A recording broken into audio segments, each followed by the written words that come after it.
सतीश जी हैं, ये इनका एसएन एग्रो का स्टॉल लगा हुआ है। ही इज वेरी एक्टिव और बायो फर्टिलाइजर्स को लेके सारे लिक्विड फॉर्मुलेशंस और वेसिकुलर मस्कुलर माइक्रोराइजर पे अच्छा काम कर रहे हैं। आपका भी स्वागत है,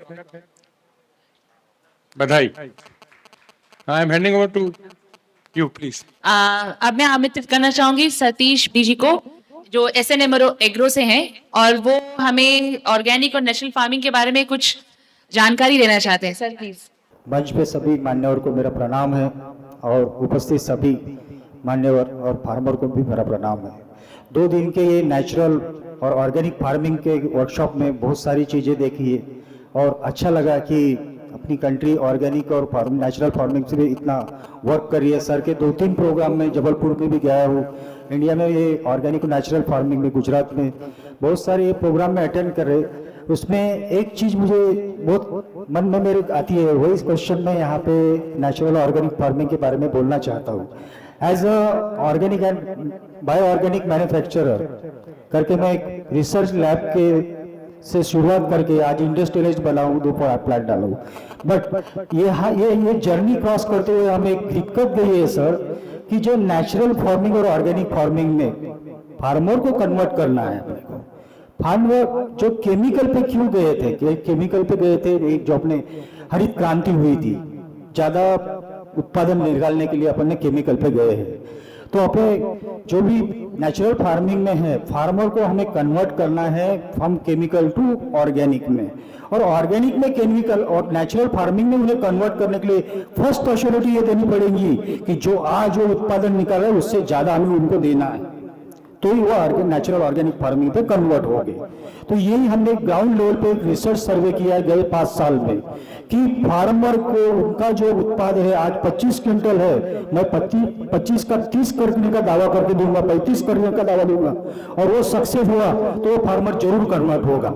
और यही एसएलएम ग्रुप का एक रिसर्च का मेन मोटो है। मैं अभी रिसेंटली सभी मान्यवरों ने बहुत अच्छी तरह से प्रेजेंटेशन दिया है, अपनी प्रेजेंटेशन बनाया, पर समय के कमी के कारण ये प्रेजेंटेशन नहीं पब्लिश करूंगा। इसमें जो मेन पॉइंट है वो बताऊंगा कि हमें यही मोटो है सर, कि हमें स्टेट गवर्नमेंट सेंट्रल गवर्नमेंट से जो भी ऑर्गेनिक इनपुट्स बनाते हैं उन्हें कैसे अच्छे तरह से देके, क्वालिटी देके फार्मर का उत्पादन बढ़ाएंगे, इस पे ध्यान देना चाहिए। तो उसी सर्वे पे हमने एक ध्यान दिया है कि सर ने, प्रभाकरण सर ने पैडी का एग्जांपल दिया। सर पैडी पे हमने गए 1000 फार्मर पे हम गोंदिया भंडारा ये डिस्ट्रिक्ट पे सर्वे किया फ्रॉम लास्ट 2-3 ईयर से।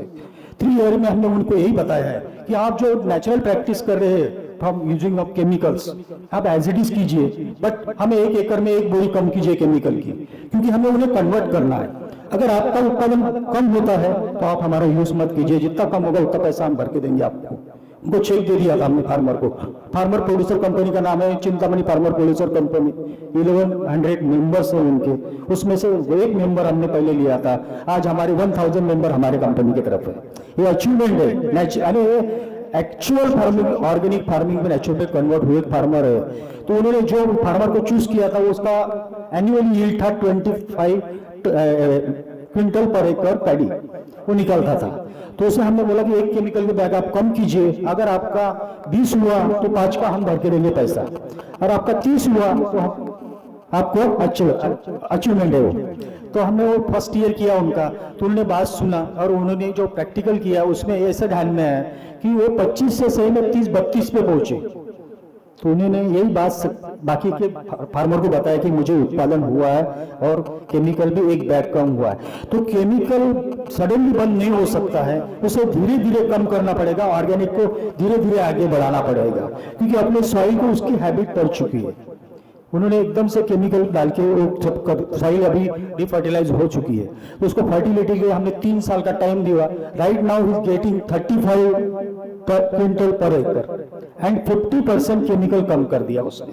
उसका ये वो एरिया का एक रिव्यू है कि हमारी सॉइल पहले से हार्डनेस कम, यानी सॉफ्टनेस ज्यादा हो गई, हार्डनेस कम हो गई है, फर्टिलिटी बढ़ गई है, और बाकी भी चीजों में वो पेस्टिसाइड का भी खर्चा कम हुआ है, क्योंकि नेचुरली वो ग्रो हुए। तो यही चीज पे मैं फार्मर को भी बोलना चाहूंगा कि आप ये चीज को प्रैक्टिकली कीजिए। नेचुरल फार्मिंग, ऑर्गेनिक फार्मिंग ये सही में सक्सेसफुल है अगर उसको सही स्टेप्स पे किए जाए तो। सडनली केमिकल बंद नहीं कर सकते, एज ए केमिकल इंजीनियर मैं यही कहना चाहूँगा, क्योंकि आपने सॉइल में किसी ने इसके पहले केमिकल नहीं डाला होगा तो ठीक है, बट आपने डाला है तो आपको इसको धीरे धीरे कम करके ऑर्गेनिक को धीरे और नेचुरल फार्मिंग के धीरे धीरे कंट्रोल करना पड़ेगा। और ये करना ही है, क्योंकि ये अभी आने वाले समय की एक नितांत जरूरत हो जाएगी। क्योंकि अभी सर ने बताया कि अपने कैंसर का प्रमाण इतना बढ़ गया है कि रेसिड्यू जो है अपने जमीन का रेसिड्यू लेवल बढ़ रहा है, इसलिए अपने वही रेसिड्यू अपने खाने में आ रहा है, केमिकल रेसिड्यू। तो उसी के कारण अपने को ये कैंसर है, बाकी की बीमारियां ये कम करना है तो आजकल नेचुरल ऑर्गेनिक फार्मिंग पे जाना पड़ेगा।